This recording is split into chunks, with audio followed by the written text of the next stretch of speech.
Ankleshwar GIDC ખાતે 11મી માર્ચે નમોત્સવ mega multimedia શોનું આયોજન કરવામાં આવ્યું હતું। આ કાર્યક્રમમાં જાણીતા લોક સાહિત્યકાર સાંઈરામ દવે સહિત 100થી વધુ કલાકારોએ વડાપ્રધાન નરેન્દ્ર મોદીના જીવન ચરિત્રને કલાત્મક રીતે રજૂ કર્યું હતું। ડ્રોન શો વડે વિવિધ કૃતિઓ રજૂ થતાં નિહાળી જનતા આશ્ચર્યચકિત થઈ હતી। વડાપ્રધાન નરેન્દ્ર મોદીના જીવનના ગૌરવશાળી વર્ષોને ઉજાગર કરવાના હેતુથી અંકલેશ્વર જીઆઈડીસી ખાતે એફડીટીઆઈ કોલેજ પ્રાંગણમાં નમોત્સવ કાર્યક્રમ ગત રોજ યોજવામાં આવ્યો। આ આયોજન અંકલેશ્વર ઇન્ડસ્ટ્રીઝ એસોસિએશન અને શ્રી અવની ફાઉન્ડેશન દ્વારા સંયુક્ત રીતે કરવામાં આવ્યું હતું। આ પ્રસંગે રાજ્ય કક્ષાના મંત્રી ઈશ્વરસિંહ પટેલ, પ્રદેશ ભાજપ કારોબારી સમિતિના સભ્ય મારુતિસિંહ અટોદરિયા, ધારાસભ્ય રીતેશ વસાવા, જિલ્લા પંચાયત પ્રમુખ મહેન્દ્રસિંહ વાસદિયા, જિલ્લા ભાજપ પ્રમુખ પ્રકાશ મોદી, અંકલેશ્વર ઉદ્યોગ મંડળના પ્રમુખ વિમલ જેઠવા સહિતના અગ્રણીઓ ઉપસ્થિત રહ્યા હતા।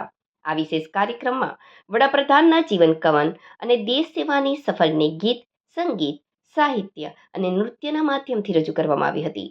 લગભગ 100થી વધારે કલાકારોની એક ટીમે આ મ્યુઝિકલ મલ્ટીમીડિયા શો તૈયાર કર્યો।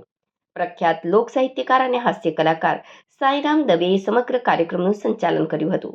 આ શોમાં ખાસ પ્રકારે તૈયાર કરાયેલા પ્રોપ્સ અને વિઝ્યુઅલ્સ દ્વારા વડાપ્રધાન મોદીના બાળપણથી લઈને વડાપ્રધાન બન્યા સુધીના જીવન પ્રસંગો વિશિષ્ટ રીતે દર્શાવવામાં આવ્યા હતા। અંકલેશ્વર ખાતે ઘણો મોટો વર્ગ એવો છે કે જેઓએ સાંઈરામ ભારતના ગૌરવપૂર્ણ સાંસ્કૃતિક વારસા સાંભળ્યા છે અને નવી ઉંમરના ભવ્ય ઉજવણી કાર્યક્રમમાં એટલે કે નમોત્સવ એ અંકલેશ્વર ઇન્ડસ્ટ્રીયલ એસોસિએશન તેમજ શ્રી અવની ફાઉન્ડેશન આયોજિત આજે કાર્યક્રમ રાખવામાં આવ્યો છે, જે આપણા દેશના યશસ્વી વડાપ્રધાન આદરણીય શ્રી નરેન્દ્રભાઈ મોદી સાહેબના બાળપણથી લઈને દેશના વડાપ્રધાન સુધીની યાત્રાનું આજે અહીંયા કલાકાર શ્રી સાંઈરામ દવેજી આપણને મલ્ટીમીડિયાથી આજે અહીંયા કાર્યક્રમ કરીએ ત્યારે આ કાર્યક્રમની અંદર ભવ્ય સંખ્યાની અંદર આજે અહીંયા લોકો ઉપસ્થિત થયા છે અને આ કાર્યક્રમને માણવાના છે।